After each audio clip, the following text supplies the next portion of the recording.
നമസ്കാരം, ജന്മഭൂമിയിലേക്ക് സ്വാഗതം. 18ാം ലോക്സഭാ തെരഞ്ഞെടുപ്പിൽ ചരിത്രത്തിലെ ഏറ്റവും വലിയ പരാജയത്തെയാണ് സോണിയ കോൺഗ്രസ് മുന്നിൽ കാണുന്നത്. കഴിഞ്ഞ 2 ലോക്സഭാ തെരഞ്ഞെടുപ്പുകളിലും നേരിട്ടതിനേക്കാൾ കനത്ത പരാജയമാണ് ഇക്കുറി കോൺഗ്രസിനെ കാത്തിരിക്കുന്നത്.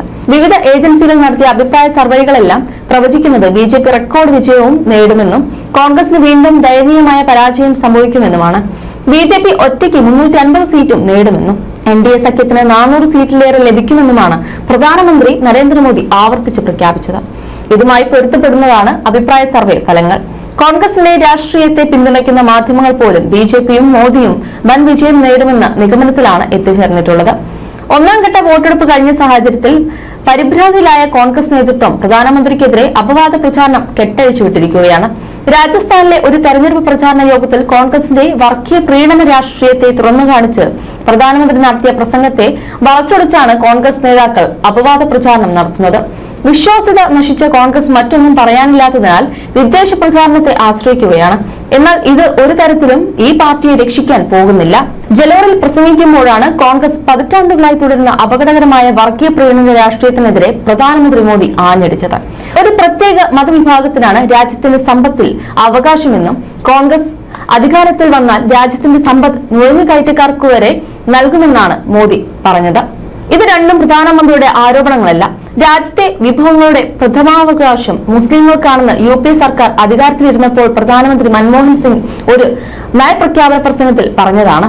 അന്നും പിന്നീടും ഇത് വലിയ വിവാദമായെങ്കിലും മൻമോഹൻ സിംഗ് ഇക്കാര്യം നിഷേധിച്ചിട്ടില്ല. കോൺഗ്രസ് ഇത് സംബന്ധിച്ച് വിശദീകരിക്കുകയുണ്ടായില്ല. ഏതറ്റം വരെയും പോയി സംഘടിത മതവിഭാഗത്തെ പീഡിപ്പിക്കുകയെന്ന കോൺഗ്രസിന്റെ നയമാണ് മൻമോഹൻ വ്യക്തമാക്കിയത്.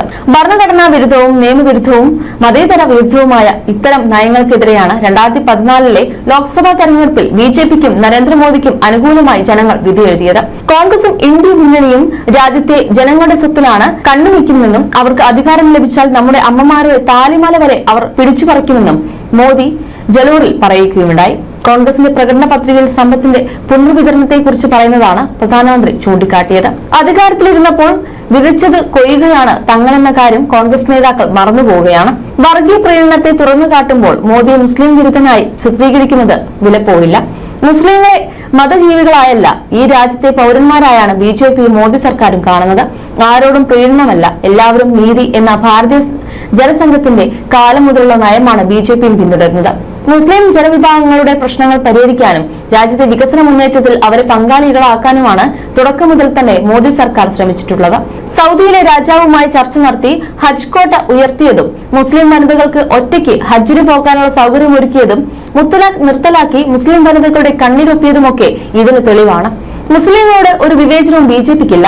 MC ചക്ലയും ആരിഫ് ബേഗും സിക്കന്ദർ ഭക്തുമൊക്കെ പരമ്പരാഗതമായി ബിജെപിക്കൊപ്പം നിന്ന മുസ്ലിം നേതാക്കളാണ്. മുഖ്തർ അബ്ബാസ് നഖ്വിയെയും ഷാസിയ ഇൽമിയെയും പോലുള്ളവരുടെ നീണ്ട നിര ഇപ്പോഴുമുണ്ട്. കോൺഗ്രസിന്റെ വർഗീയ പ്രീണനം തിരിച്ചറിഞ്ഞ് ബിജെപിക്കൊപ്പം പോന്നവരാണ് നജ്മ ഹെപ്തുള്ള മുതൽ AP അബ്ദുള്ളക്കുട്ടി വരെയുള്ളവർ. ഈ തെരഞ്ഞെടുപ്പിൽ മലപ്പുറത്തെ ബിജെപി സ്ഥാനാർത്ഥി മുൻ കാലിക്കറ്റ് VCയുമായ ഡോക്ടർ അബ്ദുൾ സലാമാണ്. ബിജെപിയും മോദിയും മുസ്ലിം വിരുദ്ധമാണെന്ന് 2014 2019 കോൺഗ്രസ് പ്രചരിപ്പിച്ചിരുന്നു.